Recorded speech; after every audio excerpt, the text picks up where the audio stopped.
Marko. Na Marko aandika habari ya mwana wa Yusufu ambaye ni mteule wa kipekee ambaye ni Yesu. Biblia inasema ya kwamba Yesu alipomaliza safari yake na baada ya kuuawa na kukandamizwa, Biblia inasema ya kwamba alionekana na wale wawili wale watatu katika milimani. Biblia inasema ya kwamba akazungumza maneno baada ya kupaa angani. Akasema namna gani? Akawaambia, enendeni ulimwenguni mote mkahubiri Injili kwa kila kiumbe. Aaminie na kubatizwa ataokoka, asiyeamini atahukumiwa. Biblia inazungumza ikisema Yesu akazungumza maneno haya wakati alipokuwa ametambua kwamba muda wake ambao aliyopatiwa duniani ulikuwa umekandamizwa, na baada ya muda wake kumalizika, wakati alipochaguliwa na akauawa katika msalabani, Biblia inasema ya kwamba Yesu alikuwa amechagua wale aliyekuwa amewataja majina, akawapa majina yao kuwa mitume waliokuwa wamesalia 11, na baada ya mmoja kumsaliti, Biblia inasema ya kwamba akawa na imani na wale 11. Biblia inasema ya kwamba kabla yake kupaa angani aliwaambia kwamba aaminie na kubatizwa ataokoka, na asiyeamini basi atahukumiwa. Na baada ya yale akawaambia kwamba ninawapa mamlaka, enendeni katika ulimwenguni na mkahubiri Injili kwa kila kiumbe chochote.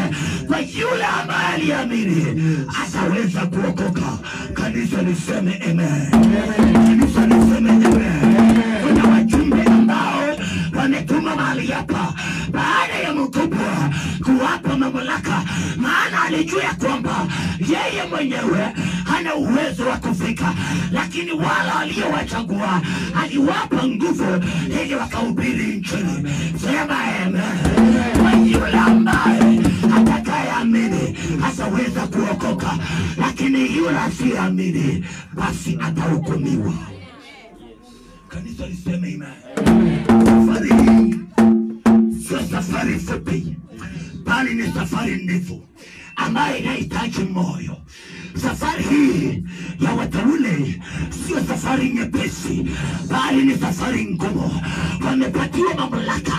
Unaposoma maandiko inasema kwamba na watakuza kitu ambacho kilichotiwa sumu. Watakuza nyoka ambaye aliyewasumu, wala hatawadhuru. Na waambia ninyi wateule wale ambayo Baba amewatuma, wajumbe wamekuja mahali hapa kwa yule ambaye aliyedhuriwa na mambo ya dunia, basi mnaalikwa kuanzia kesho asubuhi kwa ajili ya ukombozi. Na watagusa mikono yao kwa wale wagonjwa, nao watapata afya. Piga Yesu makofi mazuri. Benyasare na buyangubu na hayanza buta bado balirwanyi binjire mbuyangubu, kwa sababu neno linasema ya kwamba watagusa mikono yao kwa wale wagonjwa, nao watapata afya. Wale watu ambao wako nje waingie ndani. Usiniambia kwamba kanisa hili limejaa washerati. Usiniambia kwamba kanisa hili limejaa watu wabaya. Sasa nataka nitoroke. Biblia inasema Yesu akawaambia, mtagusa mikono kwa wagonjwa nao watapata afya. Alitambua ndani yenu kunyumuni manuare. Alitambua ndani yenu kuna viwete. Alitambua ndani yenu kuna wala walio na changamoto ya maisha. Alitambua ndani yenu kuna wala wasiojiweza. Basi wataguswa mikono nao watapata afya. Sangala kali kali suvira Nyasare ayato yanduri imasaye ka Yesu Kristo.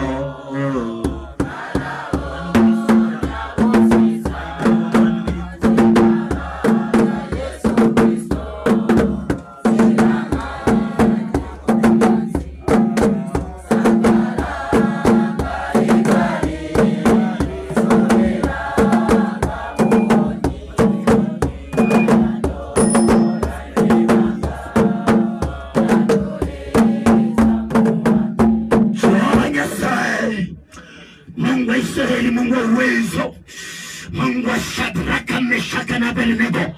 Mungu wa Eliya aliyemtuma katika manabii wa bahari. Tazama wajumbe wamesimama mahali hapa katika ibada ya Mokoreation. Wametoka katika sehemu ya mbali, kilomita mingi kufika mahali hapa. Baba yangu, tazama wameleta ujumbe. Mungu wangu, walipofika tunasema ni asante. Wanahitaji kuanza kazi, wanahitaji kuanza kazi. Watakapogusa mikono yao kwa wapendo hao wapate afya. Ya Baba luare bolanga bahone, ya Baba luare bolanga bahone, ya Baba luare bolanga bahone, ya Baba luare bolanga bahone. Wanagusa mkono wako juu yao. Yesu atawale, Roho atawale, Yesu atawale, Baba yangu atawale. Uketia kwenye kiti chako, aya, umekuwa na sababu na kusudi. Wataamuka asubuhi na mapema kwa ajili ya kufanya kazi. Bwana wape roho, Yesu wape roho, Baba wape roho, Yesu wajaze roho. Mademoni Yesu wiye Mwamundu mtukusheta, Mwamundu kora, Mwamyo ya Shakaini, Mwamyo ya Yuda. Yesu mulibembeliwe, mulisubira wiye, mulisubira wiye, mulisubira wiye. Unanga ulenyasa na kuita wewe ni Mungu. Kazi hii Bwana mikononi mwako inaanza rasmi. Watie nguvu, kuza washirika roho ili wafike mahali hapa. Kuza wajumbe roho wafanya kazi kwa nguvu. Nguvu zikatoke kwako Baba, ukawajaze nguvu. Kazi tendeke kwa amani. Upinzani Yesu ondoa. Sijaomba Baba ukaniombe. Kwa jina safi Yesu Kristo ninaomba. Bwana Yesu asifiwe. Yesu izome. Kazi inaanza hapa asubuhi saa 11. Tunaelewana? Inaanza saa ngapi? Saa 11 asubuhi. Inaisha saa 1. Sema amen. Hata yule ambao unaingianga kazi saa 2, kucha tu amba usare halala. Sawa sawa. Unanisikia mzuri? Jioni inaanza saa 10. Inaisha saa 2. Bwana Yesu asifiwe. Na forms ambazo zimekuja zimeandika kila siku washirika wanaoingia za assemblies, na mchungaji mwenyewe anaweka sahihi. Sema amen.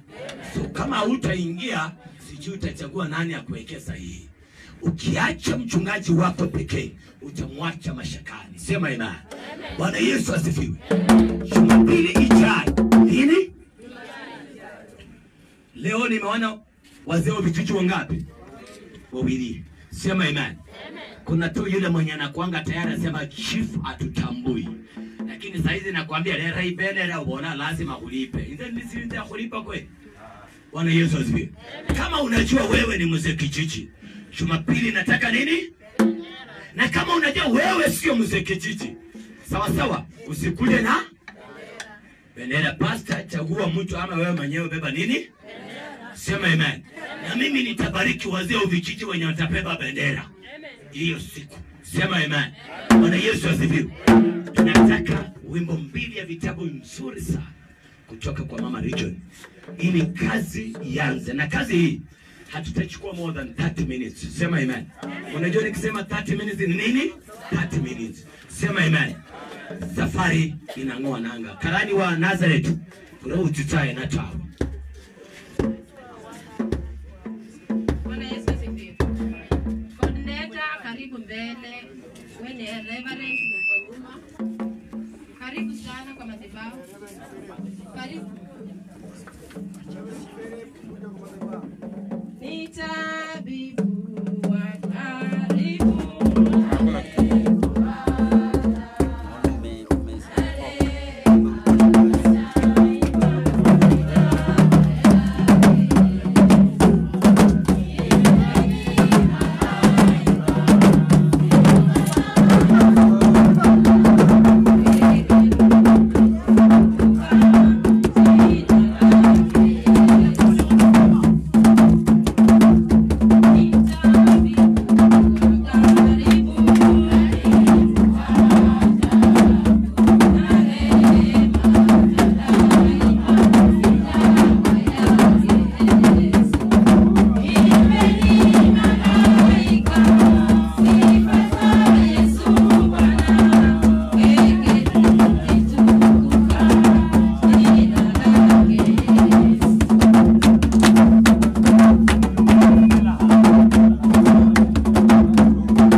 ulo gasu ya sayuni lembe. Zibimu ziyako mitabaklima, mkono kwa dada. Vipindi vilivyosalia chini ya ulinzi wako. Na kaza kila mmoja wewe ni mfalme. Anapotafuta nafasi ya kiti ya kukaa asitoke nje kwa Yesu Kristo. Amen.